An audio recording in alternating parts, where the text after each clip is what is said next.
What's going on, guys? Hope everybody's having a great day. We are playing some Raid Shadow Legends. I've not made a raid video in maybe a week, 2 weeks. I don't know. I'm still playing the game. No, guys, trust me, I've just been very busy. But we've got some exciting news. Well, this is exciting for me because this is one of the reasons I actually play the game. Missions. We have a bunch of new progress missions actually coming into the game, and there will be a champion reward. So we've got 180 new progress missions, and it'll be a separate branch from that of the Ramontu missions.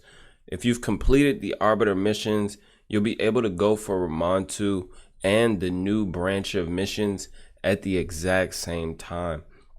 There will be 180 total, divided into 3 groups of 60, and the missions will focus on the following features, they say: Live Arena, Curse City, Hydra, Champion Awakening, Gear Ascension, and so on. So pretty much all of the newer features in the game, they want you to start pushing those things much more. So Champion Awakening, Gear Ascension, things like that. They're going to want us to be farming Sand Devil, be farming Shogun, and be farming Iron Twins, it seems. Doing Hydra, of course, as well as Live Arena and Curse City, pretty much like I said. Now, there's going to be a champion reward as usual. So let's check out the champion, and that is going to be Marius the Gallant. Let me move myself over some so that you guys can just see the skills as well. Okay, so let's take a look at his kit and see, is this guy solid or what? So he's a void defense based champ. He is a skinwalker. Honestly, for some progress missions at this point, I would have expected to see like a mythical champ, but it's okay. Let's see what this guy has to offer. So on the A1, attacks all enemies, 35% chance of placing an enfeeble debuff for 1 turn. So enfeeble AoE A1, book it up to a 50% chance. That's pretty cool. On the A2, attacks all enemies 3 times. Each hit decreases the duration of all enemy buffs by 1 turn. So if they have a buff up for 3 turns, you can pretty much strip it down. On the A3, places a 50% increased accuracy buff and a 60% increased defense buff on all allies for 3 turns. Then places a stun debuff on the enemy with the highest turn meter for 1 turn. Finally grants an extra turn. So this guy's definitely trying to do a good bit of CC and support for you. His passive ability: this champion is immune to turn meter reduction effects and speed debuffs, decreased speed debuffs. Whenever an enemy changes form or attempts to decrease this champion's turn meter, counterattacks using this champion's default skill. So if they don't have block debuffs up, this guy's gonna get a chance to place enfeeble whenever an enemy changes form or attempts to decrease his turn meter. So if you have mythicals, if you're going against mythicals, this guy could be useful there. Whenever they transform, I wonder if like he cuts in. I'm assuming he's gonna like cut in right after they metamorph or whatever and place enfeeble on them, which would be helpful against the DPS ones. There's only a few that people are really using, but not sure it's gonna like really help you against like Crixia. He has an aura in all battles, increases allied defense in all battles by 35%. So it is it's an okay kit. It doesn't seem like it's like super OP, but I think it's a solid kit. He's bringing a few things. He's bringing, buff strip essentially. He's also bringing, a stun. He's bringing increased accuracy, increased defense from the aura. He's bringing AoE enfeeble, which by the time you get this champion, if you're not like, there are some champs placing, there's one champ placing enfeeble in Hydra right now. I'm not even sure what's up with that. I haven't fully looked into it. If you can place Enfeeble and Hydra with this guy, that would be really strong.